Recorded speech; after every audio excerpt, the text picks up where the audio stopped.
Reality check ప్రస్తుతం మనతో పాటు ఉన్నారు వైసీపీ అధికార ప్రతినిధి కారుమూరి వెంకటరెడ్డి గారు. సార్ నమస్తే అండి. నమస్తే అండి. మీకు ఇహా టీవీ ప్రేక్షకులందరూ నమస్కారాలు. నమస్తే అండి. నిన్న తిరుపతిలో ఏదైతే ఇష్యూ జరిగిందో అత్యంత బాధాకరమైన సంఘటన. అంటే చరిత్రలో ఎన్నడూ జరగని సంఘటన ఒకటి దైవ సన్నిధానంలో జరిగింది. మనం దాన్ని ఎట్లా అభివర్ణించాలి, ఎట్లా చెప్పాలో కూడా తెలియని పరిస్థితి. అమాయకులు 6 బలైపోయారు. ఏం చెప్తారు మీరు? ఒకటి ఏంటంటే, నిజంగా ఎవరైతే చనిపోయారో 6 ఆత్మశాంతించాలని, అట్లానే ఆ కుటుంబ సభ్యులకి దేవుడు మనోధైర్యాన్ని ఇవ్వాలని కోరుకుంటూ, ఈ సంఘటనకి నిజంగా కారణం ఎవరు?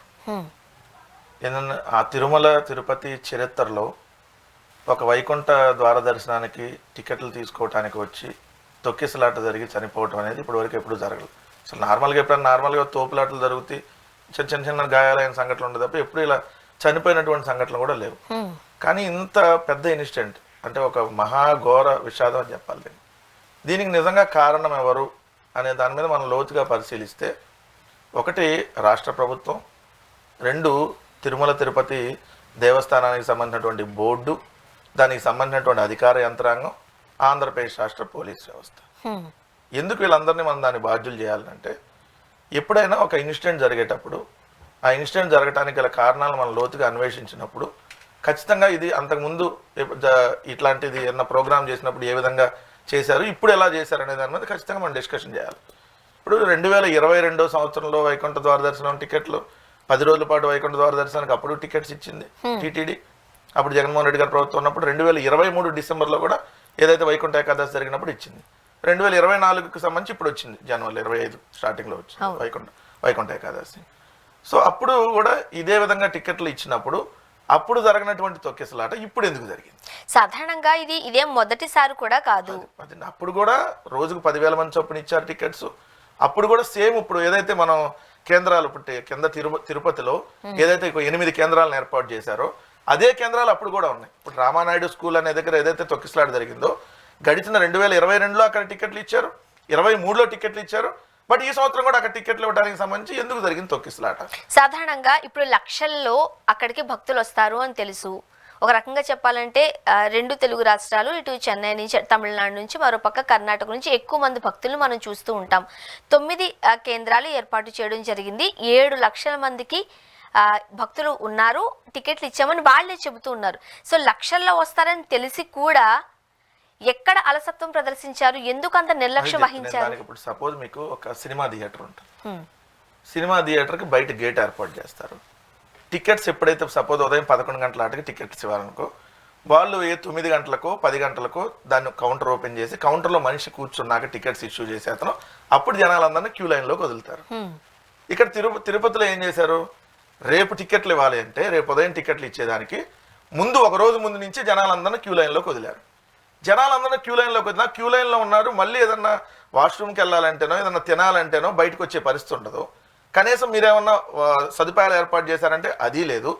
సో ఆ మిగిలిన కేంద్రాలన్నింటిలో ఆ పరిస్థితి ఉంటే, ఏదైతే ఆ రామానాయుడు స్కూల్ అనే దగ్గర బైరామ గుట్ట అక్కడ రామానాయుడు స్కూల్ దగ్గర ఏదైతే తొక్కిసలాట జరిగిందో ఆ స్కూల్ దగ్గర అయితే ఆ కౌంటర్లోకి ఓపెన్ చేయకుండా డైరెక్ట్గా పార్కులో కూర్చోబెట్టి పార్కుకు తాళాలు వేశారు. పార్కు గేట్లకు తాళాలు వేస్తే వాళ్ళు లోపలే ఉన్నారు. వాళ్ళు మంచినీళ్ళు తాగాలన్నా బయటకు వచ్చేటటువంటి పరిస్థితి లేదు, ఏమన్నా తినాలన్నా బయటకు వచ్చేటటువంటి పరిస్థితి లేదు. ఇక్కడ ఇంకో జరిగినటువంటి ఈరోజు ప్రజాశక్తి అనేటువంటి దినపత్రిక రాసినటువంటి కథనం ప్రకారం ఒక 50 మందిని జనసేన ఒక నాయకుడు, ద్వితీయ శ్రేణి నాయకుడు ఒక 50 మందిని అక్కడ తీసుకొని వచ్చాడంట. తీసుకొని వచ్చి వాళ్ళని లోపలికి అలౌ చేయమన్నాడు.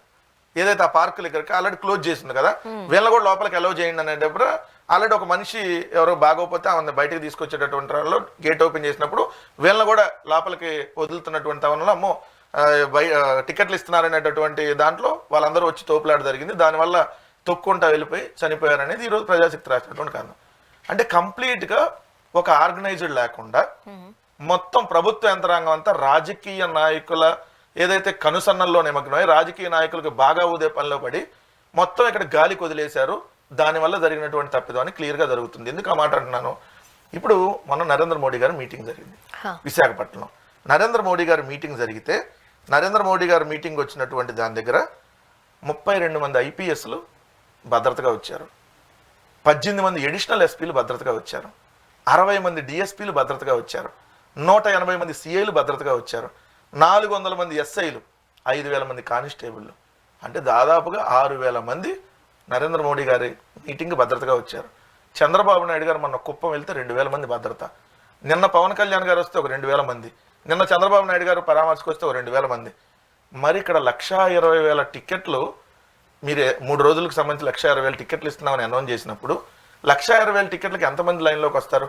దాదాపు 3 లక్షల మంది అన్న వస్తారన్నట్టు అంచనా ఉంటుంది కదా.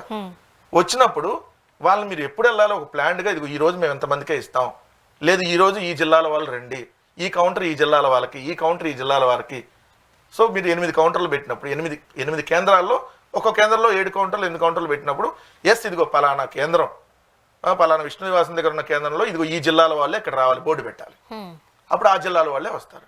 అట్లా ప్లాన్డ్గా లేకుండా పూర్తిగా గాలికి వదిలేశారు. దానికి ఎగ్జాంపుల్ నేను చంద్రబాబు నాయుడు గారి సమక్షంలో ఈఓ అండ్ చైర్మన్ ఇద్దరు ఒకరి మీద ఒకరు కొట్టుకోపోయారు. అదొకటే తక్కువ, కొట్టుకోవడం ఒకటే తక్కువ. అంటే నువ్వు అనుకుంటూ అంటే ఏంది, చైర్మన్ గా తెలియకుండా ఈఓ చేస్తున్నాడ, ఈఓకి తెలియకుండా చైర్మన్ చేస్తున్నాడ. మీ ఇద్దరు కొట్టుకుంటారో చచ్చిపోతారో మా సంబంధం లేదు, జనాలు ఎందుకు చంపారని అడుగుతున్నాం మేము సూటిగా.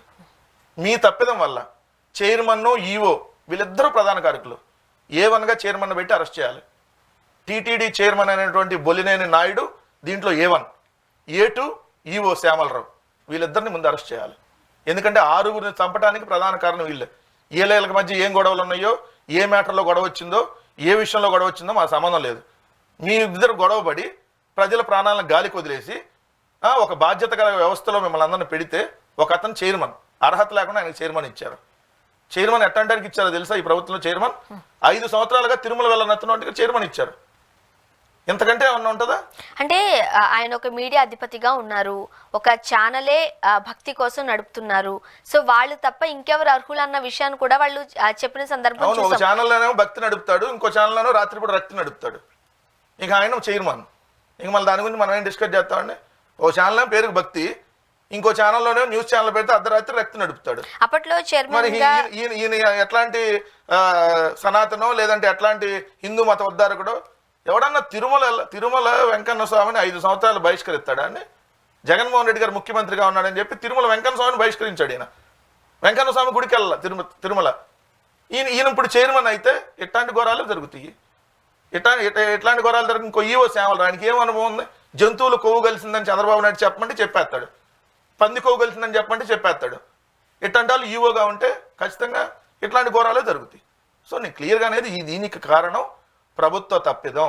ఇవి ప్రభుత్వ హత్యలు, ప్రభుత్వ నిర్లక్ష్యం వల్ల ఒకడికి పడక సమన్వయ లోపంతో అంత రాజకీయ పార్టీ నాయకుల వాళ్ళకి బాగా ఊదే పనిలో నిమగ్నమై పూర్తిగా ప్రభుత్వం చేయాల్సిన పని ప్రభుత్వం చేయకపోవటం, టీటీడీ చేయాల్సిన పని టీటీడీ చేయకుండా చైర్మన్ రోజు రాజకీయాలు, వాడు వీడు అంట దోషంలో ఆయన ఇష్టం వచ్చిన పనులు ఆయన ఉండటం, శ్యామలరావు ఏమో వీళ్ళు ఏం పని చెబితే అదే చేయడం తప్ప తిరుమలకు సంబంధించినటువంటి పనులు చేయకపోవటం వల్ల ఏదైతే జరిగినటువంటి హత్యలు ఇవి. ఇప్పుడు ఆ ఇన్సిడెంట్ తర్వాత నాయుడు గారు మాట్లాడిన మాటలు కూడా చర్చనీయాంశమయ్యాయి. ఇది ప్రమాదంగా భావించాలి, ఇప్పుడు మనం చేసేది ఏమీ లేదు. చింతిస్తున్నాడంట, చింతించడం తప్ప చేయగలిగింది ఏంటి అంటున్నాడు. ఇది ఇంకా జరిగిపోయింది అట్లాగే, ఇప్పుడు మనం ఏమీ చేయలేము అని ఆయన వ్యాఖ్యలు చాలా మందికి ఇబ్బందికరంగా బాధాకరంగా కూడా ఉన్నాయి. ఆయన మళ్ళీ ఏం చెప్తాడు, ఇక్కడ గొడవ జరిగిద్దని నాకు ముందే తెలుసు. మరి గొడవ జరిగిద్దని ముందే తెలిసినప్పుడు, ఈ ప్రమాదం జరుగుతుందని తెలిసినప్పుడు నువ్వు పోలీసు వాళ్ళకి ఇన్ఫార్మ్ చేసి ప్రమాదం జరగకుండా చూడాల్సినటువంటి పరిస్థితుల్లో నువ్వు లేనప్పుడు దానికి బాధ్యుడు ఏదైతే Bollineni Naidu TV5 chairman alias TTD chairman. So ఖచ్చితంగా అతను అరెస్ట్ చేయాల్సిందే, అతను అరెస్ట్ చేయాలి. అతను A1గా అతను పెట్టాలి. దీంట్లో ఎవరో 2-3 అధికారులు దీనికి బాధ్యులు చేయటం కాదు. A1గా ఖచ్చితంగా టీటీడీ చైర్మన్ ఉండాలి. A2గా ఏదైతే ఈవో శ్యామలరావుని పెట్టి ఖచ్చితంగా వాళ్ళని అరెస్ట్ చేయాలి.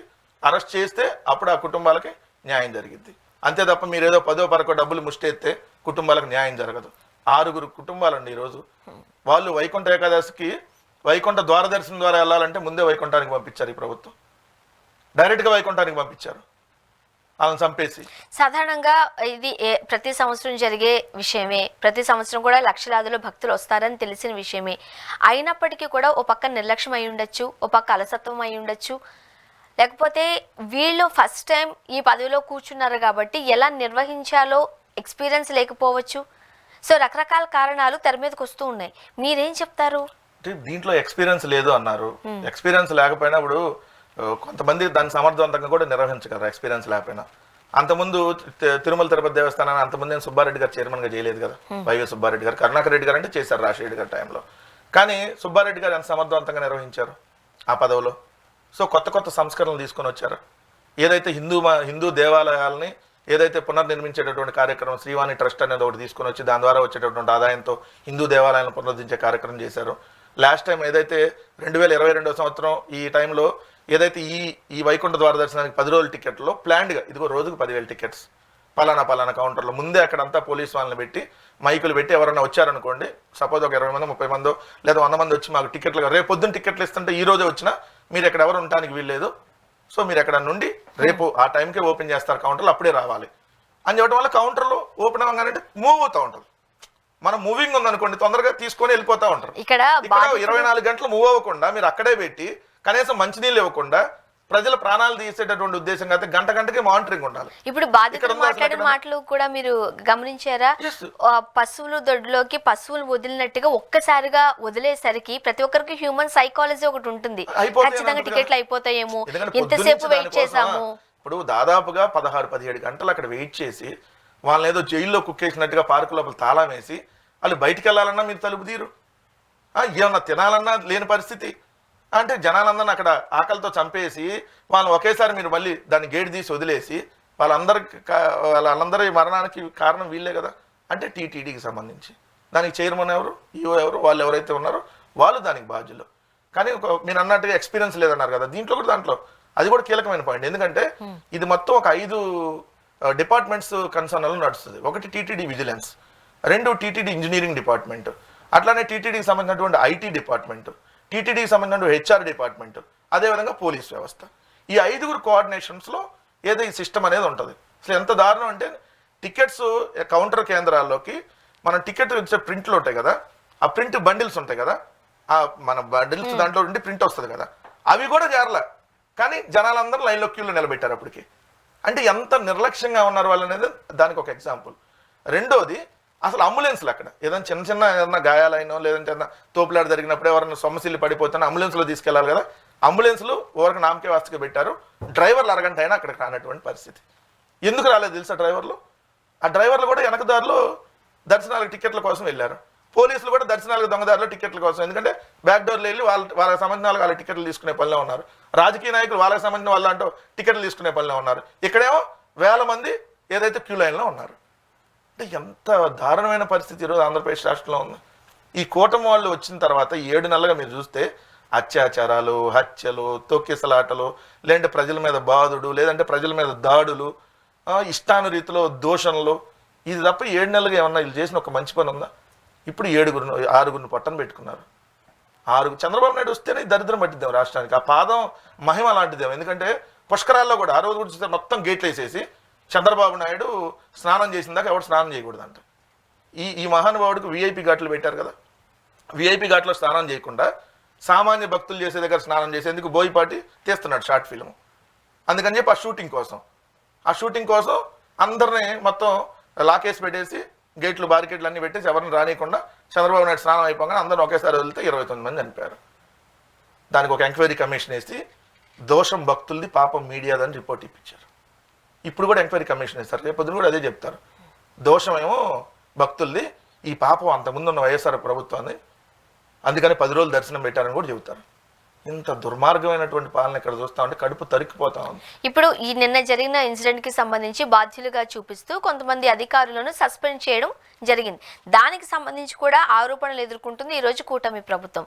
ఎవరైతే చైర్మన్ గా ఉన్నారో, ఎవరైతే ఈఓగా ఉన్నారో వాళ్ళ మీద చర్యలు తీసుకోకుండా పోలీసుల మీద, వేరే వాళ్ళ మీద ఎంతవరకు కరెక్ట్, ఎంతవరకు సమంజసం అనేది ప్రశ్న. ఒక ముఖ్యమంత్రి సమక్షంలో టీటీడీ చైర్మన్ అండ్ ఈఓ నీది బాధ్యత, నీ వల్ల ఏది జరిగింది అని అందరూ అంటున్నారంటే చంద్రబాబు నాయుడు ఎంత దిక్కుమాలిన పరిస్థితి ఈ రాష్ట్రాన్ని పరిపాలిస్తున్నాడు అర్థమవుతుంది.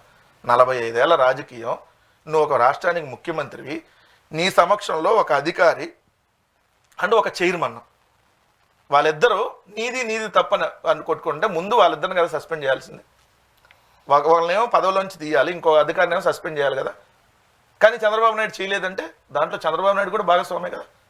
నువ్వు నిజంగా చంద్రబాబు నాయుడు మీ ప్రభుత్వం తప్పిదం లేకపోతే టీటీడీ చైర్మన్ని A1గా పెట్టి టీటీడీ పదవిని తప్పించి అతని మీద కేసు పెట్టండి. A2గా ఈవో శ్యామలరావు మీద పెట్టండి, A3గా వెంకయ్య చౌదరి మీద పెట్టండి. పెడితే అప్పుడు మీరు అన్నట్టుగా మీ ప్రభుత్వం తప్పు లేదని. లేదు అంటే దీన్ని ఖచ్చితంగా చంద్రబాబు నాయుడు గారు బాధ్యతని.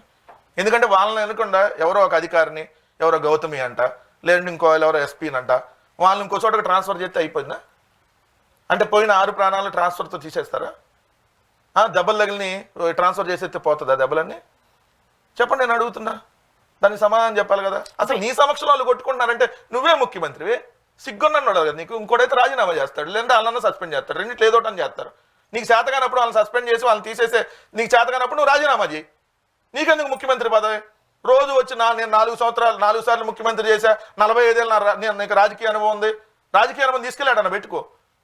అరే నీ సమక్షంలో కొట్టుకోబోయారు వాళ్ళిద్దరు, ఇక నువ్వే ముఖ్యమంత్రివి. ఎంత దిక్కుమాల పరిస్థితి ఈ రాష్ట్రంలో ఉంది. ఎవరికన్నా ప్రపంచం మొత్తం ఉమ్మేస్తుంది ఈరోజు ఆంధ్రప్రదేశ్లో ఈ ముఖ్యమంత్రిని చూసి. నీ సమక్షంలో టీటీడీ 140 కోట్ల మంది భక్తులకు సంబంధించిన మనోభావాలకు సంబంధించిన ఒక చైర్మన్, ఆయన చైర్మన్, ఆడొక అధికారి ఈవో, వాళ్ళిద్దరు కొట్టుకోబోయారంట. నువ్వేమన్నా నాకు చెబుతున్నావు, నువ్వేమన్నా నాకు చెప్తున్నావా అని చెప్పి. అంటే వీళ్ళిద్దరు కొట్టుకోవడంలోనే మనకు తెలుస్తోంది అక్కడ నిర్లక్ష్యం వహించారు. వాళ్ళే చెబుతున్నారు కదా. మరి ఆ నిర్లక్ష్యం చేతగాని దద్దములమే నీ తప్పు వల్ల అయింది, నీ తప్పుడు. ఇప్పుడు మేము అందరం ఇక్కడ ఇద్దరు బాధ్యత సక్రమంగా నిర్వహించాలి. నీ తప్పు మనం అనుకున్నాం అంటే మనకు తప్పు చేసినట్లే కదా. ఇప్పుడు ఆ నిర్లక్ష్యం వల్ల ఒక 6 కుటుంబాలు ఒక రకంగా చెప్పాలంటే రోడ్డును పడినట్టే చనిపోయారు. అదే మీరు తిట్టుకుంటారో కొట్టుకుంటారో చంద్రబాబు నాయుడు సమక్షంలో ఇద్దరు పిడిగుద్దులు గుద్దుకోండి, కానీ ఇప్పుడు 6 ప్రాణాలను ఎవరు తీసుకున్నారు? దానికి సంబంధించి నిర్లక్ష్యానికి బాధ్యత వహిస్తూ వీళ్ళ మీద కేసులు నమోదు చేయడం గానీ, లేకపోతే నెక్స్ట్ తదుపరి చర్యలు ఏమైనా ఉంటాయంటారా? లేదంటే అధికారంలో ఉన్నారు కాబట్టి కామప్ అయిపోద్దా? ఏమీ తీసుకోదు ఈ ప్రభుత్వం. ఎందుకో చెప్తున్నానండి, తీసుకునే వాళ్ళు అయితే ఇమీడియట్ గా వాళ్ళ మీద కేసులు పెట్టాలి. టీటీడీ చైర్మన్ మీద, ఈవో మీద కేసులు పెట్టాలి. వాళ్ళని అక్కడి నుంచి ఆ బాధ్యతల నుంచి తప్పించాలి. తప్పిస్తే చంద్రబాబు నాయుడు గారు తప్పు లేదని దానికి అర్థం. లేదు అంటే చంద్రబాబు నాయుడు గారు కూడా దీంట్లో భాగస్వామని. నీ సమక్షంలోనే కొట్టుకుంటుంటే, నీ సమక్షంలోనే బూతులు తిట్టుకుంటా ఉంటే ఏం ముఖ్యమంత్రి? సిగ్గన్న ఉందా నేను అడుగుతున్నా. పక్క రాష్ట్రాలు చూసి ఉమ్మేస్తారు మన మీద. ఇట్లాంటి ముఖ్యమంత్రి మీ రాష్ట్రంలో ఉన్నాడంటే ఒక అధికారిని కంట్రోల్ చేయలేనప్పుడు, లేదంటే ఒక అధికారి వాళ్ళిద్దరు నీ ముందే బూతులు తిట్టుకుంటా కొట్టుకోపోతే, అది కూడా 140 కోట్ల మంది హిందువుల భక్తులకు సంబంధించినటువంటి ఏదైతే ఒక దేవాలయానికి సంబంధించినటువంటి అంశం, దాంట్లో చైర్మన్, దాంట్లో ఈవో, వాళ్ళిద్దరు అంత పనికిమాలను నువ్వు పెట్టావు. ఇప్పటికీ మళ్ళీ వాళ్ళనే కంటిన్యూ చేస్తున్నావు అంటే ఏంటి? దీంట్లో చంద్రబాబు నాయుడు గారికి ఎంత భక్తి ఉంది హిందూ మతం మీద. అంటే ఎట్లాంటి వాళ్ళని తీసుకొని వచ్చి ఆడ కూర్చోబెట్టాడు. ఈయన మాట్లాడే మాటలు, ఈయన జంతువులు కొవ్వు కలిసింది, దున్నపోతు కొవ్వు కలిసింది, పంది కొవ్వు కలిసిందని బలిపెక్కి మాట్లాడిన మాటలు, ఇట్లా మాట్లాడినప్పుడు ఇట్లానే ఉంటుంది. అంటే వీళ్ళకి భక్తి ఎలా ఉంది, హిందూ మతం అంటే ఏ విధమైనటువంటి ఎంత పెద్ద భక్తి భావాలతో ఉన్నారు ఈ ఇన్సిడెంట్లు అర్థం కావట్లేదా? మొన్న జంతువులు కోవని మాట్లాడినది కానీ, నిన్న ఈ ఇన్సిడెంట్ కానీ జరిగినటువంటి తొక్కిసలాట కానీ ఇంకా కంటిన్యూ చేస్తున్నారు. ఇప్పుడు తిరుపతిలో భారీ ప్రక్షాళనకు మేము సిద్ధంగా ఉన్నాము, భారీ మార్పులకు సిద్ధంగా ఉన్నామని చెబుతున్న కూటమి ప్రభుత్వం, ఆ తర్వాత జరిగిన ఇన్సిడెంట్ ఇది. సో చాలా మంది సామాన్యులు ప్రశ్నిస్తున్నారు, ఇదేనా భారీ ప్రక్షాళన అంటే? అంటే భారీ ప్రక్షాళన అంటే వచ్చే భక్తులను చంపేస్తే భక్తులు తగ్గిపోతారు కాబట్టి అదే ప్రక్షాళన వీళ్ళ దృష్టిలో. దర్శనానికి వచ్చే భక్తుల్ని తమిళనాడు నుంచో, కర్ణాటక నుంచో, ఆంధ్రప్రదేశ్ నుంచో, తెలంగాణ నుంచి 4 రాష్ట్రాల నుంచి ఎక్కువ వస్తారు. మిగిలిన రాష్ట్రాల నుంచి కూడా వస్తారు. దేశవ్యాప్తంగా ప్రపంచవ్యాప్తంగా వస్తే ఎక్కువ వచ్చేది 4 రాష్ట్రాల నుంచి. ఈ వచ్చేటటువంటి భక్తుల్ని టికెట్లు ఇస్తామని చెప్పి మొత్తం లైన్లో నిలబెట్టి చంపేసి తొక్కేసలాట చంపేస్తే వచ్చే భక్తులు తగ్గుతారు కదా, అదే భారీ ప్రక్షాళన వీళ్ళ దృష్టిలో.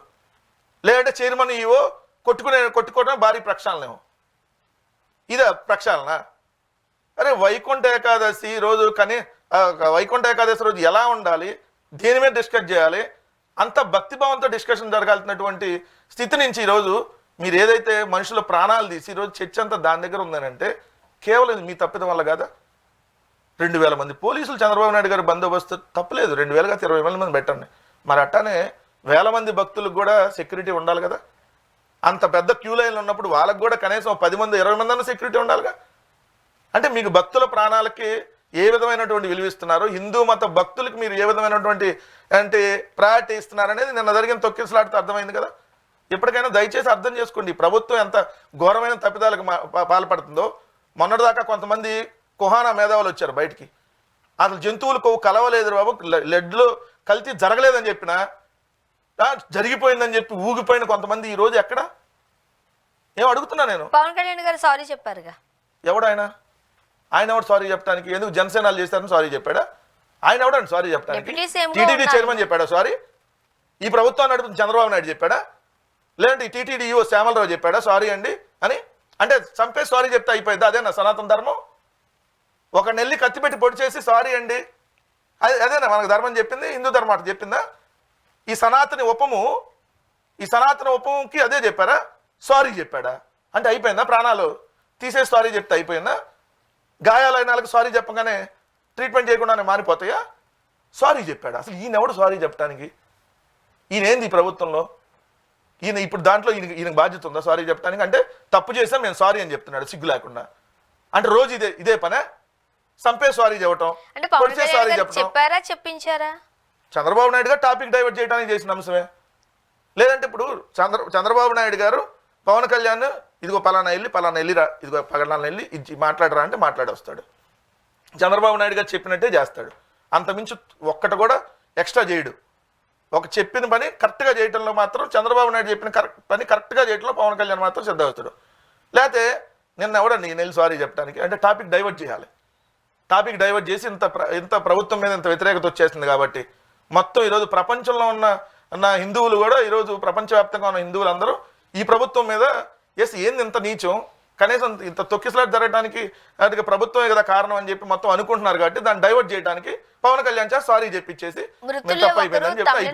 అంటే మృతుల్లో ఒకరు తమిళనాడుకు చెందిన వారు కూడా ఉన్నారు అంటూ సమాచారం. మృతుల్లో ఒకరు తమిళనాడు సేలం అనే ప్రాంతానికి సంబంధించినటువంటి వాళ్ళు ఉన్నారు. మిగిలిన వాళ్ళందరూ ఆంధ్రప్రదేశ్ రాష్ట్రానికి సంబంధించిన వాళ్ళు. మొత్తం 6గురులో 5గురు మహిళలు. సో మొత్తం 6గురు చనిపోయారు. దాదాపుగా 50 నుంచి 60 మందికి మధ్యగా తీవ్రమైన గాయాలు లేదా చిన్న గాయాలు. క్రిటికల్ పొజిషన్ లో ఉన్న వాళ్ళు కూడా ఉన్నారట ఇప్పటికీ. ఎంత దారుణం అంటే వాళ్ళని వైకుంఠ ద్వార దర్శనం తీసుకెళ్తామని డిశ్చార్జ్ చేశారు. అప్పుడే నేను జగన్మోహన్ రెడ్డి గారు వస్తున్నారని చెప్పి హడావుడిని డిశ్చార్జ్ చేశారు. నిన్న 9వ తారీఖు అండి, ఈరోజు 10వ తారీఖు. మనం వాళ్ళు ఇంటర్వ్యూ చేస్తుంది వైకుంఠ ఏకాదశి రోజు 10వ తారీఖు. ఈరోజు 9వ తారీఖు నేను జగన్మోహన్ రెడ్డి గారు పరామర్శకి వెళ్ళారు. వైకుంఠ ఏకాదశి ఇవ్వాలి కదా, నేను నెట్ట దర్శనానికి తీసుకెళ్తారండి వాళ్ళని? చంద్రబాబు నాయుడు గారు వాళ్ళ ప్రభుత్వం చెప్పిన మాటలు ఏంటంటే వీళ్ళందరినీ డిశ్చార్జ్ చేసి వైకుంఠ ఏకాదశి దర్శనానికి తీసుకెళ్తానని డిశ్చార్జ్ చేశారంట. దర్శనం ఎప్పుడు? 9వ తారీఖు వైకుంఠ ఏకాదశి, 10వ తారీఖు. నిన్న ఎందుకు డిశ్చార్జ్ చేస్తారు? నిజంగా వాళ్ళ దర్శనాన్ని తీసుకెళ్లాలని అంటే వాళ్ళందరినీ హాస్పిటల్ అయిపోయినాక అందరిని ఒక బస్సు పెట్టి తీసుకొని వెళ్ళి దర్శనం చేయించుకొని మళ్ళీ వాళ్ళ సురక్షిత ప్రాంతాలకు వదిలేస్తే తప్పలేదు. కానీ జగన్మోహన్ రెడ్డి గారు వస్తున్నారు కాబట్టి అడావుడిగా వాళ్ళని అక్కడి నుంచి తీసేశారు. అయినా అక్కడ పవన్ కళ్యాణ్ గారు ఉండగా ప్రోటోకాల్స్ ఉంటాయి. జగన్మోహన్ రెడ్డి గారు వెళ్ళారు అంటే కావాలని చేస్తున్నారా? దీన్ని ఎట్లా చూడాలంటారు మీరు? ఇప్పుడు పవన్ కళ్యాణ్ గారు షెడ్యూల్ ప్రకారం రాకపోతే దానికి జగన్మోహన్ రెడ్డి గారు కాదు కదా తప్పు. జగన్మోహన్ రెడ్డి గారు టైం ప్రకారం ఆయన Z+ కేటగిరీ ఉంది. జగన్మోహన్ రెడ్డి గారు కూడా ఆయన ప్రోటోకాల్ ప్రకారం ఆయనకి ఇచ్చిన టైం ప్రకారం ఆయన వెళ్ళాడు. అక్కడ పవన్ కళ్యాణ్ అన్నాడు మీరు ఆగిపోవాలంటే పవన్ కళ్యాణ్ తెల్లారు ఆడే ఉంటారంటే తెల్లారు జగన్మోహన్ రెడ్డి గారు వెళ్ళకుండా ఉంటారా? పవన్ కళ్యాణ్ ఆడనే స్నానం చేయాలంటే 2 గంటలకు జగన్మోహన్ రెడ్డి గారు ఉన్నామంటే సాధారణంగా కొన్ని ప్రోటోకాల్స్ పాటించాల్సిన అవసరం ఉంటుంది కదా. ఒక టైం ఉంటుంది. అయినా అసలు ఒక ముఖ్యమంత్రి ఒక ఉప ముఖ్యమంత్రి వీళ్ళిద్దరు వేరువేరా? వీళ్ళిద్దరు ఒకటే గవర్నమెంట్లో ఉన్నారు కదా. చంద్రబాబు నాయుడు ముందు పరామర్శకి వెళ్ళి తర్వాత 2-3 గంటల తర్వాత పవన్ కళ్యాణ్ వచ్చి పరామర్శకి వెళ్ళేది ఏంటండి? సమీక్ష ఈయన ఒకసారి చేసి ఆయన ఒకసారి చేసేది ఏంది? అంతా ఒకటే కదా. మళ్ళీ మీకోసం సెక్యూరిటీ రావాలి, పోలీసులు మీకోసం అధికారులు అందరూ రావాలి, మళ్ళీ పవన్ కళ్యాణ్ వస్తే ఆయన కోసం రావాలి, మళ్ళీ హోంమంత్రి వస్తే ఆమె కోసం రావాలి. అరే మీరంతా ఒకటే గవర్నమెంట్ ఉన్నారు, వేరు గవర్నమెంట్లా? మీరందరూ ఒకటే అన్నప్పుడు చంద్రబాబు నాయుడు పవన్ కళ్యాణ్ అందరూ కలిసి వెళ్ళొచ్చు కదా. వెళ్ళి మీరు అందరూ కలిసి ఒకేసారి సమీక్ష చేస్తే అయిపోతుంది కదా. ఇదేంటంటే జగన్మోహన్ రెడ్డి గారు వస్తున్నారు కాబట్టి దాన్ని ఆపటం కోసం మధ్యలో పవన్ కళ్యాణ్ ఉసుకో అన్నాడు, పోయాడు అంతే. లేదంటే ఈయన పిఠాపురంలో రేపు జరిగింది అమ్మాయిని, 16 ఏళ్ళ అమ్మాయిని, జాన్ అనే తెలుగుదేశం యువకుడు ఇప్పటి వరకు వెళ్ళాడు పరామర్శకి. ఆ గేమ్ చేంజర్ అనేటటువంటి సినిమాలు వీళ్ళ అభిమానులు 2 చచ్చిపోయారు. ఈరోజు సంక్రాంతి సంబరాలకు వాళ్ళని పిలిపించుకున్నాడు కుటుంబ సభ్యుల్ని. ఈ నెల పరామర్శకి వాళ్ళని పిలిపించుకున్నాడు పిఠాపురంకి. అట్టంటే నన్ను ఎందుకు వెళ్ళిపోతాడు హడావిడిగా? పవన్ కళ్యాణ్ని చంద్రబాబు నాయుడు ఉసుకో వెళ్ళు తొందరగా అన్నాడు, పోయాడు. పోయి ఇదిగో సారీ చెప్పరా? పవన్ కళ్యాణ్ సారీ చెప్పేది ఏంది? అసలు దేనికన్నా ఒక అర్థం ఉందా? జరిగిన ఇన్సిడెంట్ కంటే ఈయన సారీ చెప్తున్నాడంట. దానికి సోషల్ మీడియాలో కూడా ట్రోల్ అవుతుంది కదా. ఎక్కడైతే నువ్వు తిరుపతిలో పిచ్చి కోతలు కూసావో అదే ప్రాంతంలో 108 రోజుల తర్వాత నువ్వు వెళ్ళి మళ్ళీ సారీ చెప్పొచ్చు. అక్కడే 108 డేస్ అయిందంట కరెక్ట్గా. అక్కడికి వెళ్ళి ఆ రోజు జంతువులు కొవ్వు కలిసింది, ఐఎమ్ సనాతిని, ఏ పవర్ స్టార్, మీకు పౌరుషం లేదా, మీరు హిందువులు కాదా అని మొత్తం రెచ్చగొట్టాడు చెప్పాడు కదా. అక్కడికే వెళ్ళి సారీ చెప్పొచ్చాడు. ఇవాళ నీ పరువుని అడ్డంగా తెస్తున్నా నీకు సిగ్గన్నా రాదా పవన్ కళ్యాణ్? అంటే చంద్రబాబు నాయుడు ఏది చెప్తే అదే, డబ్బులు ఏది ఇస్తే ఇక ఏది మాట్లాడతావు ఏం చేస్తావు కూడా మర్చిపోతావు, సోయి కూడా ఉండదా? నువ్వు వెళ్ళి సారీ చెప్పిరాటానికి అసలు కనీసం అర్థం అని ఉండాలి కదా. అండ్ చంద్రబాబు నీ మంత్రిత్వ శాఖ అదేమన్నా దేవాదాయ శాఖ మంత్రి పెట్టాలి కదా, సారీ చెప్పాలి కదా, టీటీడీ చైర్మన్ చెప్పాలి కదా, వాళ్ళు కదా బాధ్యులు. సారీ చెప్పేసి ప్రాణాలు పోయి వచ్చేస్తాయా? నేను అడుగుతా, దేవాదాయ శాఖ మంత్రి ఎక్కడున్నాడు? హోంమంత్రి గారు ఏరి? ఇదిగో ఆమె కదా శాంతి భద్రతలు పరీక్షించాల్సింది. పోలీసుల వైఫల్యము అధికారుల వైఫల్యం మీకు తేలిచినప్పుడు అధికారులు అంటే ఎవరు? చంద్రబాబు నాయుడు గారి బాధ్యత. పోలీసులు అంటే హోంమంత్రి బాధ్యత. దేవస్థానాలకు సంబంధించి దేవాదాయ శాఖ మంత్రి బాధ్యత. టీటీడీ కదా టికెట్లు ఇష్యూ చేస్తుంది, టీటీడీ బాధ్యత. మధ్యలో పవన్ కళ్యాణ్కి ఎవడు? ఏం సంబంధం? మరి ఎందుకు వచ్చావు నువ్వు? కానీ దీనికి సంబంధించి ఎవరు మాట్లాడినట్టుగా మనం చూడట్లేదు. చంద్రబాబు నాయుడు గారు మాత్రం ఎవరైతే క్షతగాతులు ఉన్నారో వాళ్ళందరినీ పరామర్శించారు. ఎవరైతే మృతుల కుటుంబాలు ఉన్నాయో వాళ్ళకి పరిహారం కూడా అందజేస్తామని చెప్పారు. సరే, ఇక ముందు ఇటువంటి చర్యలు లేకపోతే ఇటువంటివి పునరావృతం కాకుండా ఎటువంటి చర్యలు తీసుకుంటున్నారు? ఈ నిర్లక్ష్యం వల్ల చనిపోయినందుకు గాను ఎవరైతే బాధ్యులు ఉన్నారో వాళ్ళపైన ఎటువంటి యాక్షన్ తీసుకుంటారు? ఇప్పుడు కదా మనకి ఇది కావాల్సింది. బాధ్యులు ఎవరనే తెలుస్తారండి. బాధ్యులుగా అసలు పెట్టలేదు కదా వీళ్ళు పెట్టిన సెక్షన్లు చూడండి ఒకసారి. వీళ్ళు ఎఫ్ఐఆర్ కాపీలో పెట్టిన సెక్షన్లు ఎందుకు తూతు మంత్రం సెక్షన్లో ఎవరో 4 అధికారుల మీద పెట్టేసి అయిపోయిద్దా? దీనికి 4 అధికారులే బాధ్యులా? అసలు వాళ్ళకి సంబంధం లేదు. వాస్తవం చెప్పండి, పై అధికారులు ఏది చెబితే వాళ్ళు అది చెప్తారు. ఇప్పుడు అక్కడ ఒక డిఎస్పీనే ఉన్న బాధ్యులు చేస్తున్నారు అన్నారు. డిఎస్పీ ఇస్తాడండి వాటర్ ప్యాకెట్లు? టీటీడీ వల్ల డిఎస్పీ ఇస్తాడు వాటర్ ప్యాకెట్లు? క్యూ లైన్లో ఉన్న వాళ్ళకి వాటర్ కానీ పాలు కానీ లేదంటే మీరు అన్న టీ కాఫీలు కానీ ఎవరు ఇవ్వాలి? పోలీసు వాళ్ళు ఇస్తారా? అది పోలీస్ శాఖ డ్యూటీయా? తిరుమల తిరుపతి దేవస్థానానికి సంబంధించినటువంటి ఆ పాలక మండలి డ్యూటీయా? వాళ్ళు కదా ఎంప్లాయీస్ని పెట్టి అక్కడ ఇవ్వాల్సింది. దానికి వాళ్ళకి మంచినీళ్ళు ఇవ్వకపోతే డిఎస్పీ బాధ్యుడే. అంటే ఎవరో ఒకళ్ళిద్దరు అధికారులు మీకు నచ్చని అధికారులను దాంట్లో వేసి బలేసేసి దీన్ని తూతు మంత్రంగా క్లోజ్ చేయాలనేటటువంటిది వీళ్ళ ఉద్దేశం కాకపోతే ఏంటి?